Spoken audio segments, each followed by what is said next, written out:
Temperatura 11 graus e 9 décimos. Né? Eu deixava no bloco anterior o questionamento nesse sentido. Né? E aí vai até o encontro do que foi a proposta inicial da família. Porque a pessoa, ela se tem, ela incrementa, ou ela muitas vezes pode, na família, ter alguma ajuda. Mas, partindo do princípio, Newton, que essa pessoa, esse paciente, né, que poderá apresentar, ele já vem daquela família, a família ela tem muito potencial de incrementar, ela deveria ser tratada também, junto com o próprio paciente?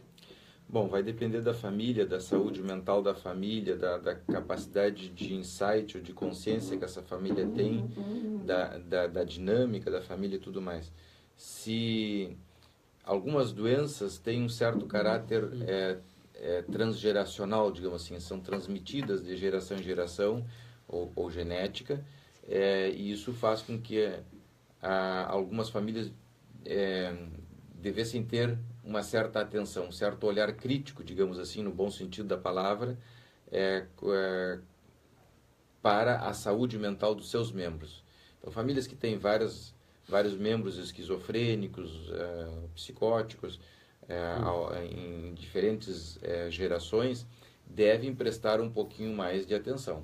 É evidentemente que há uma tendência maior, digamos, de que alguns casos se repitam nas gerações seguintes.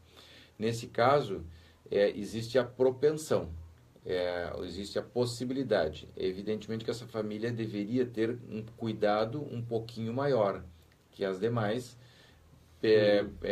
no sentido de fazer toda essa prevenção de saúde mental.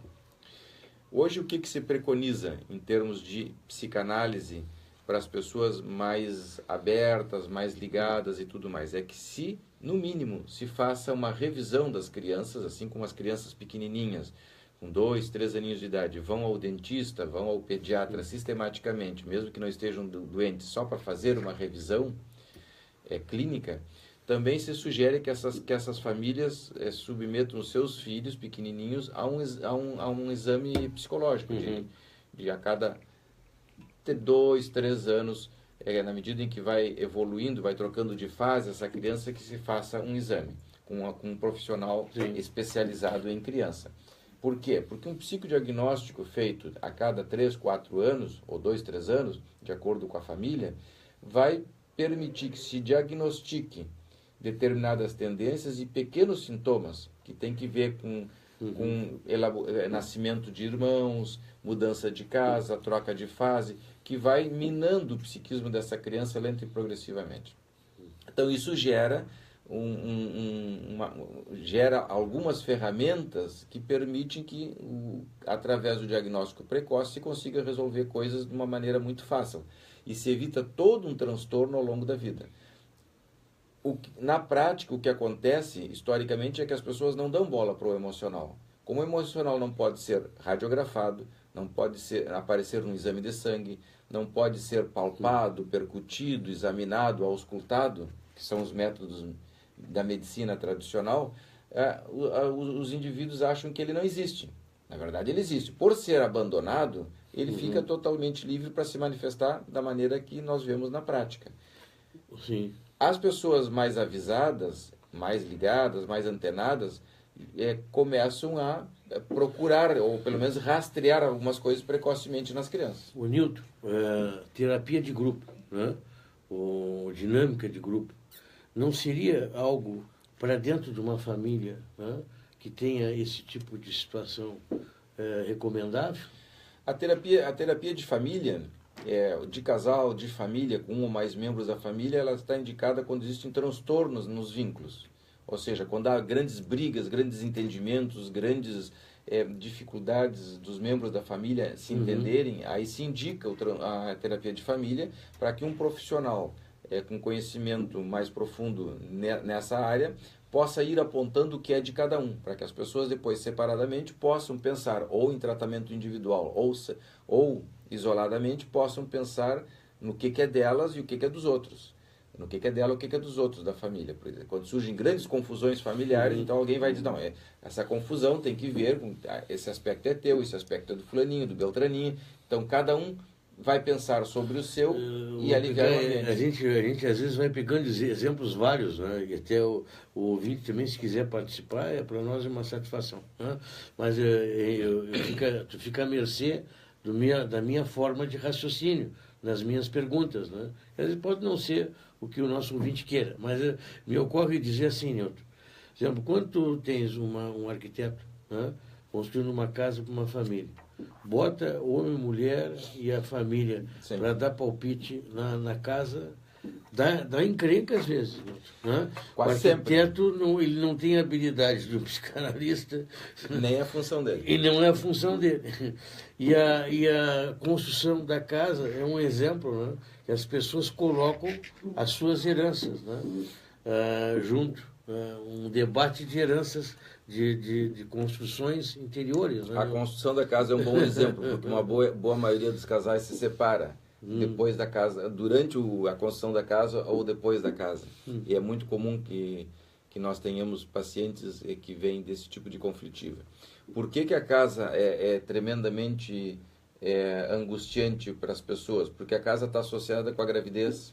A construção da casa mobiliza fantasias e conflitos durante o período da gravidez, que são totalmente inconscientes para quem está construindo a casa e pré-verbais, são conflitos que não existem palavras que signifiquem o sentimento que o indivíduo tem dentro de si, porque a aquisição da palavra surge depois da gravidez, não antes. As crianças começam a falar, em geral, depois de 1 ano de idade. Antes disso, não existe a palavra para significar. O que vai me mover na hora da construção é o período que eu estava no útero. Sim. Sem palavras. Sem palavras, sim. Por quê? Porque está associado, é um jeito que o psiquismo tem de expressar e de acessar fantasias e conflitos do período gestacional. A construção da casa está associada com a construção do corpo. O fato de construir uma casa se presta muito para o indivíduo reviver a construção do próprio corpo. O psiquismo vê nisso uma forma muito fácil de projetar e de colocar ansiedades, conflitos e fantasias desse período da formação do indivíduo. Então ele passa a reviver naquela construção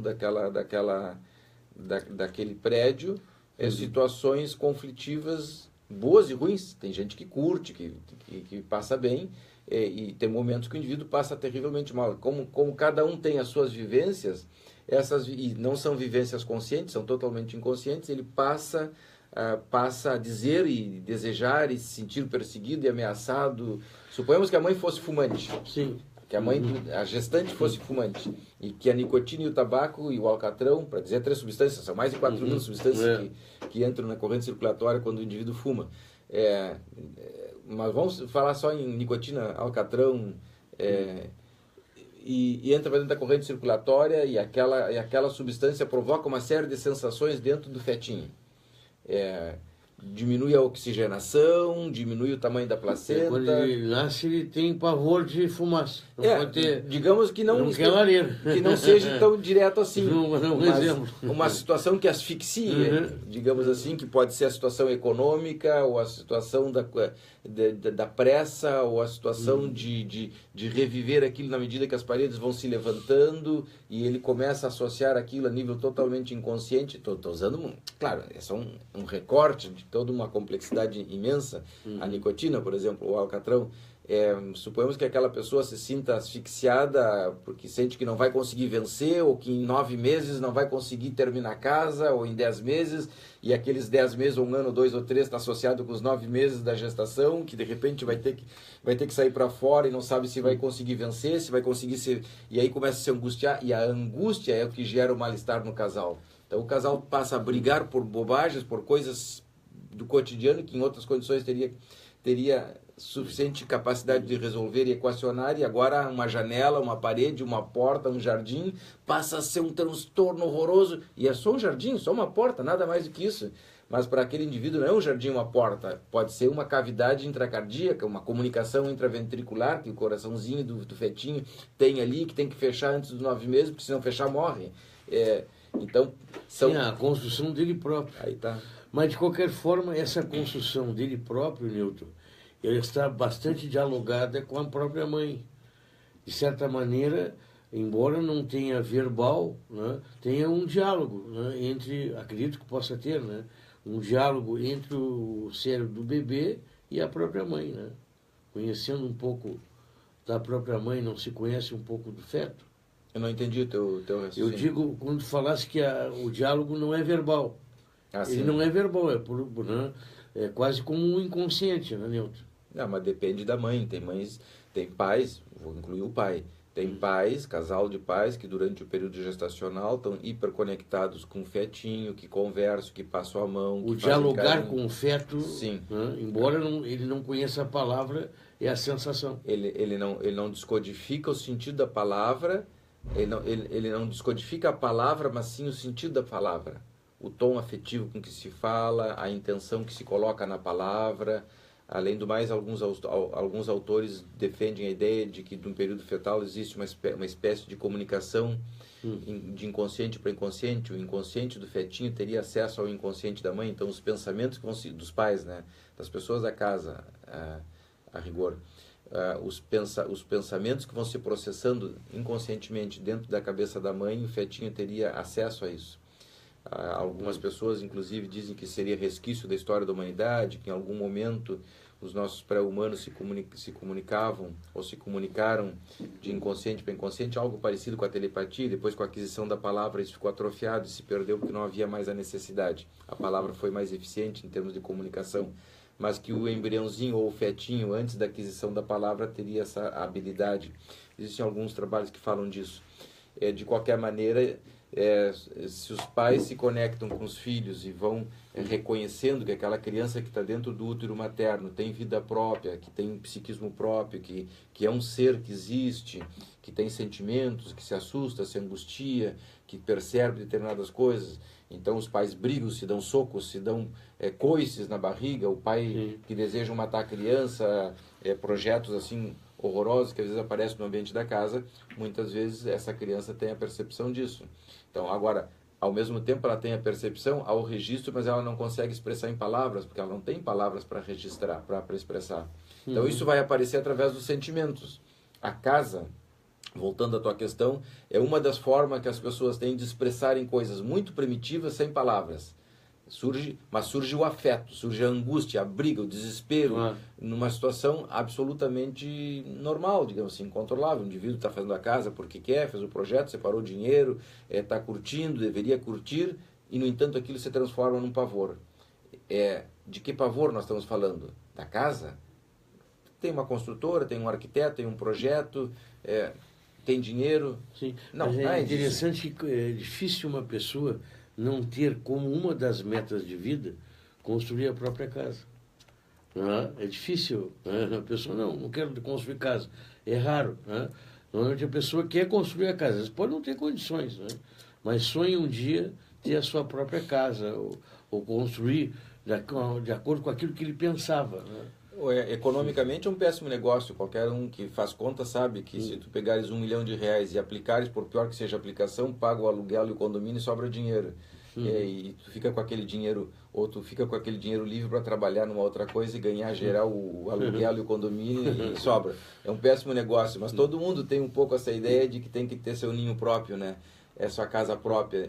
Vem dessas necessidades internas, assim, de ter um reconhecimento, ter um aconchego, ter um lugar onde o indivíduo se sinta dono, porque quando tu moras numa casa alugada, tu nunca te sente totalmente dono, digamos assim, porque aquela casa, digamos, não está escriturada no teu nome. Quando tu constrói a tua casa e escritura, tu ficas com a ideia de que ninguém vai te tirar. É um lugar seguro, é a segurança que vem através disso. Embora seja um péssimo negócio. Que a gente constrói uma casa, mas às vezes não tem um lar. Bom, aí nós colocamos afeto, sentimento. Então, quer dizer, tu tem o sonho de uma casa ou tu tens o sonho de um lar? Quando tu falas em lar, tu já está falando de relações humanas. Tu está já colocando o afeto, estás colocando o condimento de que as pessoas reproduzem entre elas coisas boas e ruins, através da compulsão, a repetição, nós colocamos, quando buscamos uma pessoa para nos relacionarmos e construirmos uma família, uma história, vem coisas boas e ruins. Quando há uma preponderância dos aspectos positivos, nós temos um ambiente favorável para desenvolvimento de ideias boas, sensações boas, e criar os filhos num ambiente agradável, e aí então nós nos aproximamos da ideia de lar. O lar está associado com a preponderância dos aspectos positivos, mais saudáveis do casal. Mas os ruins vêm junto também, faz parte das repetições do psiquismo humano, trazerem na bagagem coisas boas e ruins. Todos nós repetimos coisas boas e ruins. O trabalho da vida, em última instância, é neutralizar as coisas ruins. Viver a vida, em última instância, é exatamente isso. É um trabalho permanente no cotidiano de neutralizar as coisas ruins da vida. Se nós não neutralizamos as coisas ruins da vida, elas nos abraçam. Então, diariamente, nós temos que estar cuidando das nossas relações, das nossas atitudes, dos nossos desejos, cuidando dos nossos pensamentos para ver para onde eles nos levam, para onde apontam, que preponderância de aspectos saudáveis e doentios existe em cada atitude nossa. E assim vamos levando a vida. Quando nós conseguimos fazer isso com certo êxito, a nossa vida é mais ou menos boa. Tende a estar da média para cima. Quando nós descuidamos esse trabalho no cotidiano, a nossa vida vira uma folha seca numa corredeira. Vai águas abaixo, batendo em qualquer lugar, e em determinado momento o rio vai nos jogar para fora e vamos ficar num remanso. Mas não faz parte de um projeto, de um planejamento de vida. Isso a corredeira da vida nos jogou ali. Claro que a vida sempre tem corredeiras, às vezes mais fortes, menos fortes. Cabe a nós criarmos ferramentas para lidarmos com isso de uma forma mais eficiente. A vida não é fácil, nunca foi fácil, não vai ser jamais. Basta ligar a televisão e nós já vemos isso. Mas cabe a nós criarmos nichos, talvez aí entre o conceito de lar, onde nós possamos, dentro daquele ambiente restrito, de poucos metros quadrados, termos relações mais eficientes, mais interessantes. Vínculos, evidentemente, passa pelos vínculos. Isso aí é complicado, porque às vezes, né, Newton, tu projeta a casa e te esquece do lar. Né? Aquilo é feito para ter o lar. Né? Porque, na verdade, o teu egoísmo, nem digo egoísmo, né? Tu é vítima de ti mesmo. Né? Porque tu é vítima ainda do teu momento de feto, onde tu não tem palavras para dialogar. Sim. Tem sensações. Né? Então, quer dizer, tu projeta para fazer um lar, mas tu não consegue dialogar contigo mesmo na tua própria construção. Então, tem casas que são de revista. São casas maravilhosas, muito bonitas, cortinas bonitas, móveis bonitos, paredes super bem pintadas, bem decoradas, flores por todos os lados, mas é uma casa sem vida, sem afeto. Assim como existem corpos muito bonitos, trabalhados em academias, super definidos, mas sem vida. Por quê? Porque não tem afeto. Não que não tenha afeto, mas a pessoa não pode acessar os afetos. Então, para que algo tenha vida, não tem que ser só bonito, ou necessariamente nem tem que ser bonito. Tem que ter vida. O indivíduo pode morar num casebre, num chalé, numa casa, em qualquer lugar, e isso não é um desmérito, é um demérito, e ao mesmo tempo ser um lugar absolutamente vivo, cheio de afeto, de carinho, aquele ambiente vivo, as pessoas se relacionam, conversam, propõem coisas, surgem ideias interessantes a partir dali. E o outro indivíduo que tem uma casa de revista, de fotografia, não tem nada lá dentro, é uma casa vazia, fria, gelada, não tem vida. Então, a vida, o lar, passa pelos afetos, passa pelos vínculos. Como tu te relaciona, qual é a tua proposta, qual é a tua estratégia de vida, por que tu estás com aquela pessoa, por que tu queres filhos? Eu quero filhos porque eu quero ter muitos filhos. Tá, mas por que tu queres ter muitos filhos? Um filho já é uma complicação enorme para ti, para a criança. Por que muitos? Tu és capaz? Qual é a ideia de muitos filhos? O que te leva a ter muitos filhos? Então, os pensamentos e a sequência de pensamentos e como tu vais organizando isso na tua vida, com que estratégia, com que planejamento, leva a que tu chegue num porto seguro. Senão, estamos muito próximos do mundo animal, né?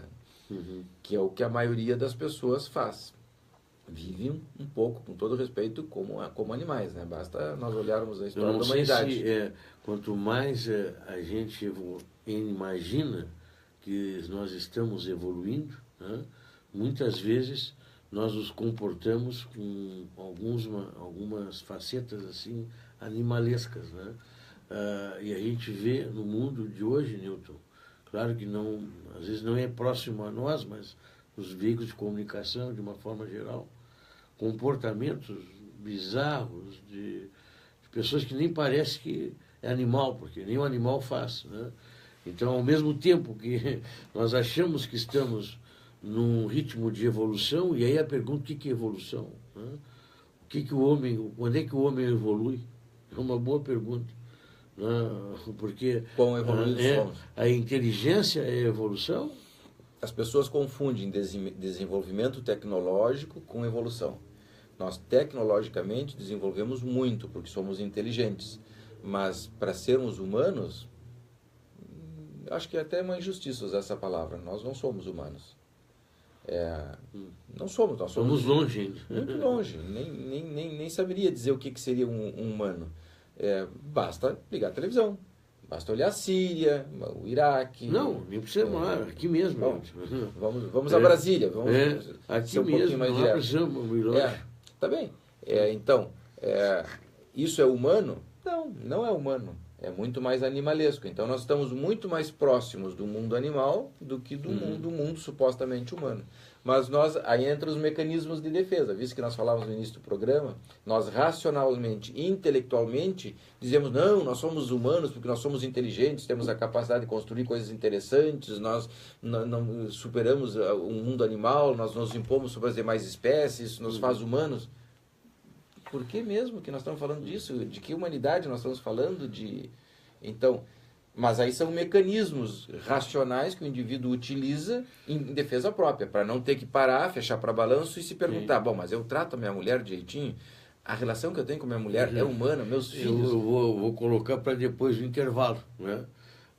Nós, ao longo da nossa história, os movimentos civilizatórios eram moralistas e com muita disciplina. Sim, né? repressores. Repressores, né? A repressão, ela pode causar transtorno mental para muitos. Para outros, não. Precisam de uma disciplina para se desenvolver. Né? E a gente vê, parece, né, países desenvolvidos, mas que têm na disciplina um alicerce. Vamos colocar um outro condimento para o bloco seguinte. E quão humanos nós somos que precisamos da disciplina e da repressão para sermos humanos. Aí, pô. Senão nós desbordamos. Mas aí, quando se fala em disciplina, se fala em moralidade, entre aspas, né, Newton? Onde a gente imagina que a ética deveria ser o homem ético, é uma evolução do homem. Né? Mas nós, que não chegou. Nós despertamos o ouvinte e eu me rendo a ele. Então, vamos dar uma resposta primeiro ao ouvinte, Newton, e depois buscamos o intervalo comercial. Vamos ver se é o Neri, porque o Neri teve aniversário, né, nessa semana. Né? Alô, bom dia. Não é o Neri. Tudo bom? Vamos aí.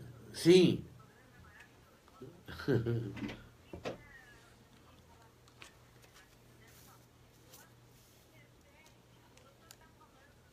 Tá bem, tá bem.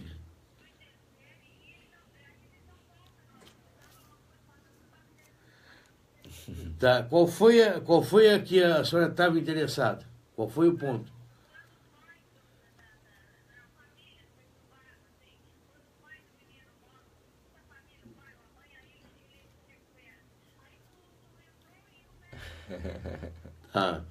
Não, mas eu não entendi a sua pergunta. Vamos aí.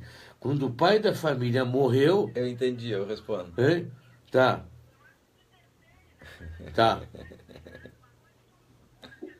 Tá ótimo, eu vou tentar me policiar. Tá bom? Tá bom.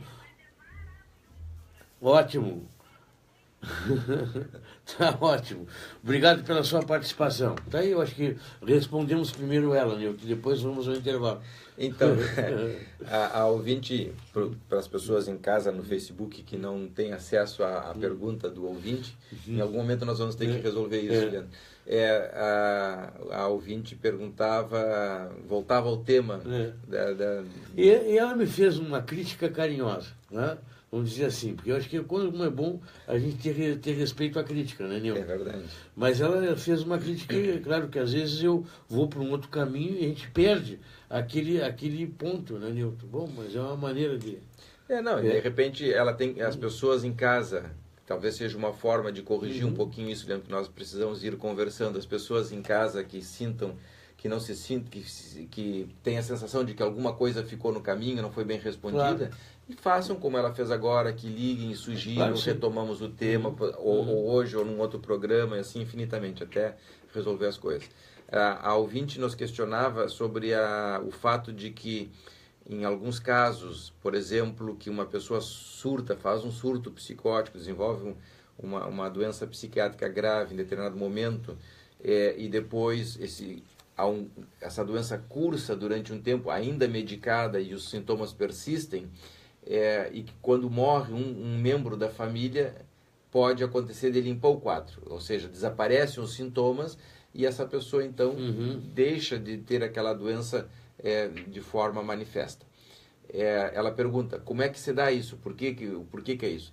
É evidente que a gente não pode responder diretamente, porque teríamos que ter um caso específico, cada caso é patrocinado internamente por diferentes motivações inconscientes, mas o fato é que em determinadas situações se observa que dentro da dinâmica da família, a pressão que os pais fazem, ou as relações domésticas, digamos assim, suponhamos que tenhamos um pai hiper severo, muito crítico, que tudo passa a ser feio, tudo ele critica, tudo ele está em desacordo, tudo ele acha que tem que ser do jeito dele, pressiona, exige, demanda, cobra, e que isso, numa pessoa específica, com tendências, digamos assim, internas, desencadeia um surto psicótico em determinado momento. E que enquanto aquela pessoa persiste no ambiente da casa, sendo crítico dessa forma, eu estou tendo um pensamento bem linear para as pessoas nos acompanharem em casa, isso é um pouco mais complexo. Enquanto essa pessoa estiver no ambiente da casa, exercendo aquelas pressões todas, a simples presença dela repressora faz com que se sustente aquela doença na cabeça do filho. E que em determinado momento essa pessoa venha a morrer. Então descomprime o ambiente da casa e aquela pressão externa que aquele adolescente, por exemplo, sofria, deixa de existir e ele, a partir dali, então, consegue se reorganizar psicamente e desaparece os sintomas, ajudado pela medicação ou por alguma psicoterapia que ele venha, porventura, fazer. Era disso que nós falávamos. Existem casos em que, se bem é certo que a pessoa tem a predisposição interna, se bem é certo que o indivíduo tem a severidade internalizada dentro dela, que faz com que se quebrem as funções psíquicas em determinado momento, em função de pressões e tensões internas, para dizer de uma forma genérica, quando há um reforço do ambiente dessas tensões que faz com que o indivíduo sustente ou se mantenha quebrado ou alquebrado nas suas funções psíquicas, e por alguma razão, como a morte, faz com que essa pressão externa diminua, fica só a pressão interna. Certo. Então, as tensões internas. Então, em algumas ocasiões, o indivíduo consegue se reorganizar e consegue voltar a funcionar de uma forma mais eficiente.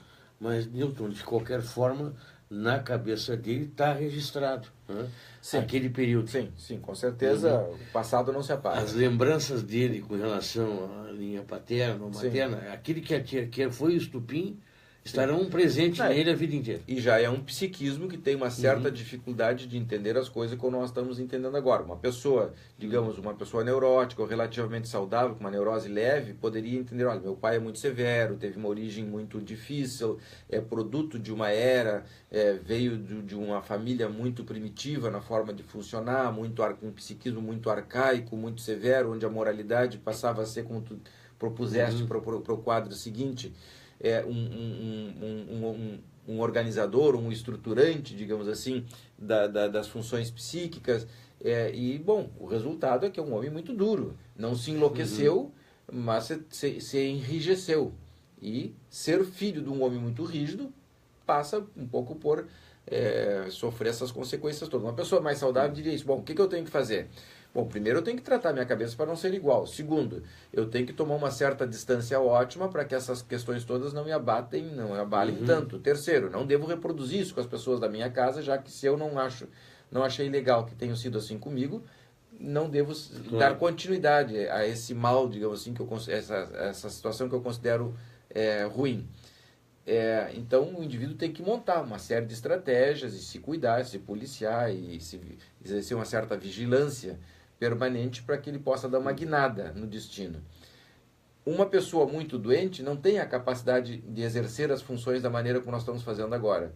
Então ele vai ficar à mercê dessa loucura toda, da agressividade, da repressão, da severidade, e vai ser, em algum momento, o psiquismo dele pode se quebrar. Bom, eu sou obrigado a fazer um intervalo comercial, mas se a dona Eva quiser retornar, né, fique à vontade. De repente quer ampliar algum outro aspecto, embora a gente tinha deixado, né, em parte um pouco, né, sobre esse tema, Nilton, porque a disciplina, né, nós viemos de gerações mais moralistas e disciplinatórias. E a civilização, entre aspas, né, ela vem pela moralidade e não pela ética. Embora as pessoas... Pela brutalidade. Vem pela brutalidade, né, pela imposição, né, de disciplina. Né. Embora o índio que morasse aqui, por exemplo, né, que nem é índio, não era da Índia, né, era, vamos botar, selvagem, enfim, arborígena, né. E ele tinha a sua ética. A própria palavra selvagem tem que ser revisada. Revisada. Né? Se por acaso... não sei quem era mais selvagem. Quando os portugueses espanhóis chegaram e mataram todo mundo, quem era mais selvagem? Quem fez o genocídio, o que vivia aqui, o americano mesmo, a estratégia norte-americana foi o genocídio. Né? Primeiro destrói, nós aqui não, né? Primeiro destrói o país, depois reconstrói. É isso aí. Mas com as empresas deles. Né? Nós vamos fazer um intervalo e voltamos.